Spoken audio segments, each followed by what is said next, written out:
Hi friend, আমি সাথী। Welcome back to my channel. Friend, আজকে আমি চলে এসেছি আপনাদের কাছে আর একটা নতুন ব্লগ নিয়ে। সো বন্ধুরা, আপনারা কি জানেন ভারতে যে 12টা জ্যোতির্লিঙ্গ রয়েছে এর মধ্যে দ্বাদশ বা সর্বশেষ জ্যোতির্লিঙ্গ হচ্ছে কৃষ্ণেশ্বর জ্যোতির্লিঙ্গ, যেটি মহারাষ্ট্রে কৃষ্ণেশ্বরে অবস্থিত।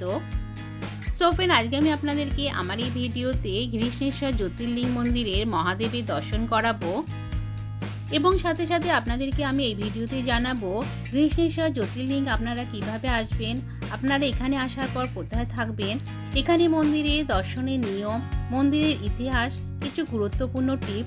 তো ভিডিওটা স্কিপ না করে শেষ পর্যন্ত দেখুন। সো ফ্রেন্ড, আপনারা যদি মহারাষ্ট্রে শিরডিতে সাইবাবা মন্দির দর্শন করার পরে শিরডি থেকে আপনারা কৃষ্ণেশ্বর জ্যোতির্লিঙ্গে আসতে চান, তাহলে শিরডির সামনে থেকে আপনারা কার বা ট্যাক্সি পেয়ে যাবেন, যার সময় লাগবে 2 থেকে 3 ঘন্টা। এবং শিরডি থেকে কৃষ্ণেশ্বর জ্যোতির্লিঙ্গ পর্যন্ত আপনাদের শেয়ার ট্যাক্সি বা কারে ভাড়া লাগতে পারে 300 থেকে 350 টাকা। শিরডি এবং শনি শিকনাপুরের ভিডিও আমি অলরেডি আপলোড করে দিয়েছি।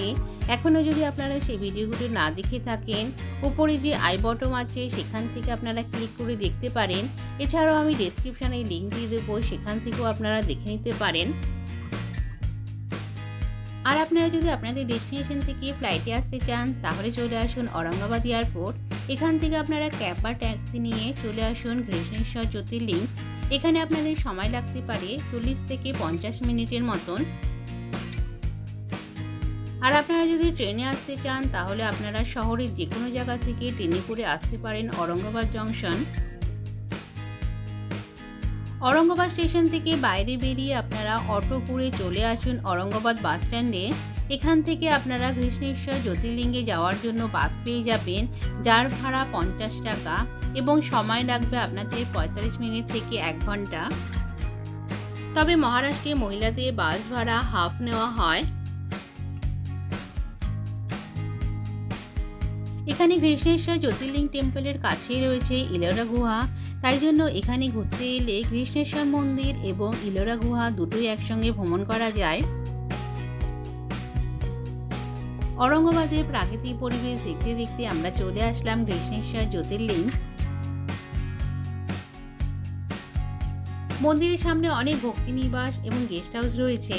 আমরা যে গেস্ট হাউসে রয়েছি তার ফোন নাম্বার আপনাদের সঙ্গে শেয়ার করে দিলাম, আপনারা চাইলে এখানে পজ করে দেখতে পারেন।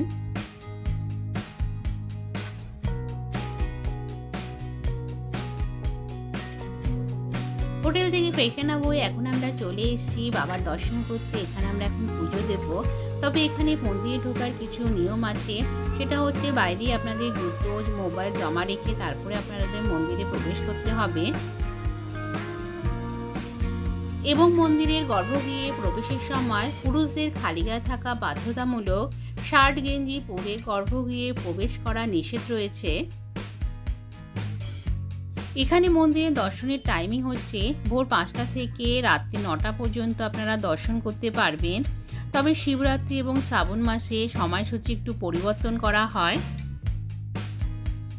এই জ্যোতির্লিঙ্গে দিনে 3 বার আরতি হয়, সকাল 5:30টায়, দুপুর 12টা এবং রাত্রে 8টা। তো বন্ধুরা, চলুন এখন আমরা হর হর মহাদেব জয়কার লাগিয়ে ভোলেনাথের দর্শন করে নিই।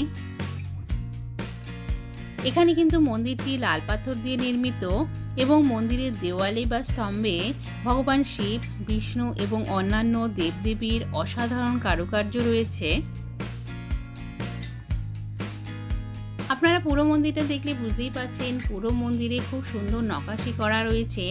তবে ইতিহাসের মতে জানা যায় যে এই মন্দিরটি বহুবার আক্রমণ ও ধ্বংসের শিকার হয়েছিল এবং এই মন্দিরটি পরে বহুবার পুনর্নির্মাণ করা হয়েছে।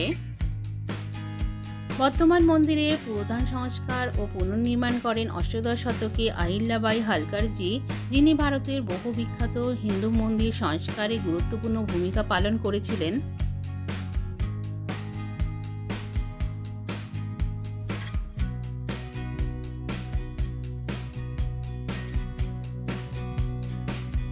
মন্দির পরিসরে মহাদেবের গর্ভগৃহ ছাড়া রয়েছে আরও অনেক মন্দির, সেগুলো আপনারা ঘুরে দেখতে পারেন। এছাড়াও সন্ধ্যের পরে মন্দিরে খুব সুন্দর লাইটিং করা হয়, যেগুলো আপনাদেরকে খুব আকর্ষণ করবে। ভোলেনাথের পুজো হয়ে গেলে এবার আপনারা মন্দির থেকে বেরিয়ে আসুন। এখানে প্রচুর দোকান রয়েছে, যেখান থেকে আপনারা আপনাদের প্রয়োজনীয় জিনিস শপিং করতে পারবেন। এবার আপনাদের শপিং হয়ে গেলে ঘৃষ্ণেশ্বর জ্যোতির্লিঙ্গ মন্দিরের সামনে থেকে অটো নিয়ে চলে আসুন ভদ্রমারতী মন্দির, যা ঘৃষ্ণেশ্বর জ্যোতির্লিঙ্গ মন্দির থেকে 5 থেকে 6 কিলোমিটার দূরে। এখানে আসতে অটো ভাড়া আপনাদের যাওয়া আসা পড়বে 100 টাকা। এই মন্দিরের বিশেষত্ব হলো এখানে শ্রী হনুমানজি শয়িত অবস্থায় রয়েছে, যা ভারতে খুবই বিরল, তাই এটিকে শয়ন হনুমান মন্দির বলেও ডাকা হয়।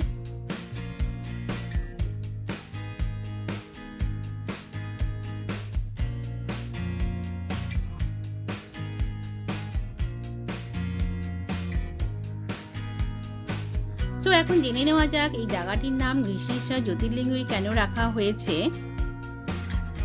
ঘৃষ্ণেশ্বর নামটি এসছে ঘুষ্মা নামে এক পরম শিবভক্ত নারীর নাম থেকে। এই কাহিনীর উল্লেখ শিবপুরাণ কোটিরুদ্র সাহিত্যেতেও পাওয়া যায়। পৌরাণিক মতে অনেক বছর আগে সুধর্মা নামে এক ব্রাহ্মণ ও তার স্ত্রী সুদেহা বাস করতেন। তাদের কোনো সন্তান ছিল না, তাই জন্য সুদেহা তার স্বামী সুধর্মাকে অনুরোধ করেন তার ছোট বোন ঘুষ্মাকে বিয়ে করার জন্য। এদিকে ঘুষ্মা ছিলেন প্রচণ্ড শিব ভক্ত। তিনি প্রতিদিন 101টি মাটির শিবলিঙ্গ বানিয়ে পুজো করে এবং এই পুকুরে তিনি বিসর্জন করে দিতেন। এরপর শিবজির আশীর্বাদে ঘুষ্মার একটি পুত্র সন্তান হয়, কিন্তু এতে দিদি সুদেহার খুব হিংসা হয়। তিনি ঘুষ্মার একমাত্র সন্তানকে হত্যা করে এই পুকুরে ফেলে দেয়। পরের দিন ঘুষ্মা সব জানতে পারলেও ভেঙে পড়েননি। তার অটল বিশ্বাস ছিল শিবজির উপরে। তিনি শিবের পুজো করার পরে শিবলিঙ্গ বিসর্জন দিতে পুকুরে যান এবং সেখানে অলৌকিকভাবে তার পুত্র সন্তানকে জীবিত ফিরে পান। এরপর শিবজি স্বয়ং আবির্ভূত হন এবং ঘুষ্মার ভক্তিতে সন্তুষ্ট হয়ে তাকে বর চাইতে বলেন। কিন্তু ঘুষ্মা তিনি নিজের জন্য কিছু না চেয়ে তার দিদি সুদেহার অপরাধ ক্ষমা করার জন্য প্রার্থনা করেন। ঘুষ্মার এই অসীম ভক্তি দেখে শিবজি চিরকালের মতন এখানে জ্যোতির্লিঙ্গ রূপে বিরাজ করার প্রতিশ্রুতি দেন। ভক্ত ঘুষ্মার নাম অনুসারে জ্যোতির্লিঙ্গের নাম হয় ঘৃষ্ণেশ্বর জ্যোতির্লিঙ্গ। এই শিবালয় তীর্থকুণ্ড রয়েছে মন্দির থেকে 100 মিটার ডিস্টেন্সে। শিবালয় তীর্থকুণ্ড থেকে এবার আপনারা চলে আসুন বিশ্বকর্মার মন্দিরে। এখানে রয়েছে বিশ্বকর্মার মন্দির এবং শিব মন্দির।